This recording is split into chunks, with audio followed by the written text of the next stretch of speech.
UDF സർക്കാരിന്റെ പ്രിയദർശിനി സ്ത്രീ സൗജന്യ യാത്രാ പദ്ധതിയിൽ പ്രതിഷേധിച്ച് ഇന്ന് 4 ജില്ലകളിൽ സ്വകാര്യ ബസ്സുകൾ പണിമുടക്കുകയാണ്. കോട്ടയം, കൊല്ലം, പത്തനംതിട്ട, ആലപ്പുഴ എന്നീ 4 ജില്ലകളിലാണ് പണിമുടക്ക് നടക്കുന്നത്. ഇതുകൂടാതെ Kerala state private bus operators ഫെഡറേഷന്റെ നേതൃത്വത്തിൽ ജൂലൈ 20 മുതൽ 25 വരെ സെക്രട്ടേറിയറ്റിന് മുന്നിൽ ധർണയും പ്രഖ്യാപിച്ചിട്ടുണ്ട്. അതിന്റെ മുന്നോടിയായിട്ടാണ് ഈ സൂചന പണിമുടക്ക് നടത്തുന്നത്. സർക്കാരിന്റെ ഈ പദ്ധതി മൂലം വരുമാനം ഇല്ലാതായതോടെ സ്വന്തം തൊഴിലും കുടുംബജീവിതവും മുന്നോട്ട് കൊണ്ടുപോകാൻ കഴിയാതെ സ്വകാര്യ ബസ് ഉടമകളും ജീവനക്കാരും വലിയ തകർച്ചയിലാണ്. ഈ വിഷയത്തിൽ മുഖ്യമന്ത്രിയെ ഗതാഗത മന്ത്രിയെയും കണ്ട നിവേദനം നൽകിയിട്ടും യാതൊരുവിധ പരിഹാരവും ഉണ്ടാകാത്ത സാഹചര്യത്തിലാണ് പണിമുടക്ക് പ്രഖ്യാപിച്ചതെന്നാണ് പറയുന്നത്. സ്വകാര്യ ബസ് വ്യവസായത്തെ നിലനിർത്താൻ സർക്കാർ സഹായം നൽകണം. കിലോമീറ്ററിന് 55 രൂപ വാടകയ്ക്ക് സർക്കാർ സ്വകാര്യ ബസ്സുകൾ ഏറ്റെടുക്കണം എന്നിങ്ങനെയാണ് ഇവരുടെ ആവശ്യങ്ങൾ. 21 ദിവസം കൊണ്ട് 43 കോടി രൂപയുടെ നഷ്ടം സ്വകാര്യ ബസ്സുകൾക്ക് ഉണ്ടായതായി നേരത്തെ അസോസിയേഷൻ ചൂണ്ടിക്കാണിച്ചിരുന്നു. ബസ്സുകളുടെ അറ്റകുറ്റപ്പണി, ഇന്ധന വിലവർധന, ഇൻഷുറൻസ് എന്നിവയ്ക്ക് വലിയ തുക മാറ്റിവെക്കേണ്ടതുണ്ട്. പല റൂട്ടുകളിലും സർവീസ് നടത്തുന്ന ബസ്സുകൾക്ക് ദിവസേന 2000 രൂപ മുതൽ 6000 രൂപ വരെ നഷ്ടം ഉണ്ടാകുന്നു എന്നാണ് അസോസിയേഷന്റെ കണ്ടെത്തൽ.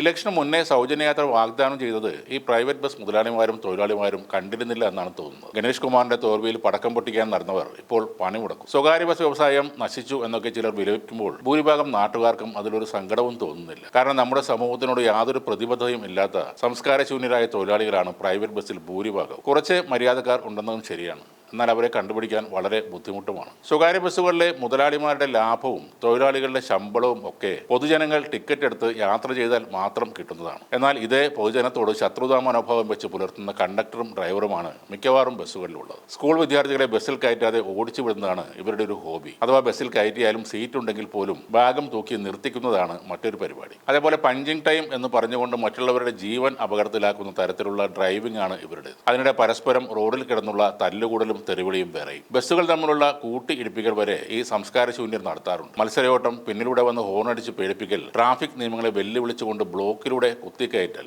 ഇതൊക്കെയാണ് ഇവരുടെ സ്ഥിരം ചെയ്തികൾ. യാത്രക്കാരുടെയും നാട്ടുകാരുടെയും റോഡിലൂടെ പോകുന്ന മറ്റ് വാഹനങ്ങളിലുള്ളവരുടെയും എന്തിനേറെ റോഡരികിൽ വീടുള്ള ആളുകളുടെ പോലും ജീവൻ ഇവർക്ക് പുല്ലുവിലയാണ്. ഇങ്ങനെ എല്ലാ നിയമങ്ങളും കാറ്റിൽ പറത്തി ബസ് ഓടിക്കുന്ന നിങ്ങൾ അനിശ്ചിതകാലം സമരം ചെയ്താൽ അത്രയും നല്ലത് എന്ന് പറയാനുള്ളൂ. ആളെ കൊല്ലുന്ന തരത്തിൽ ബസ് ഓടിക്കുന്ന ഇവരൊക്കെ സമരം ചെയ്ത് പട്ടിണി ആകുമെങ്കിൽ അങ്ങനെ ആയിക്കോട്ടെ എന്ന് കരുതാം. വേറെ മാന്യമായി ചെയ്യാൻ പറ്റുന്ന ജോലികൾ നോക്കുക. പ്രിയദർശിനി മാത്രമല്ല, ഇനിയും പല റൂട്ടുകളിലും KSRTC കടന്നു വരും. അപ്പോഴും വേണം ഈ കരച്ചിലും സമരവും ഒക്കെ. എത്രയോ പേരെ അലക്ഷ്യമായും അമിതവേഗത്തിലും ബസ് ഓടിച്ച് നിങ്ങളൊക്കെ റോഡിൽ കൊന്നിട്ടുണ്ട്. അതിനൊക്കെയുള്ള തിരിച്ചടിയാണ് ഇപ്പോഴത്തെ പ്രശ്നങ്ങൾ. നിങ്ങൾ മതിയാവോളം, കൊതി തീരുവോളം സമരം ചെയ്യുക, അല്ലെങ്കിൽ വേറെ ജോലിക്ക് പോവുക. നമ്മുടെ ഈ കേരളത്തിൽ യാതൊരുവിധ സഹതാപവും അർഹിക്കാത്ത ഒരേ ഒരു തൊഴിലാളി വർഗം നിങ്ങൾ മാത്രമാണ്. സ്വകാര്യ ബസ്സിലെ മനുഷ്യത്വം ഇല്ലാത്ത ജീവനക്കാർ.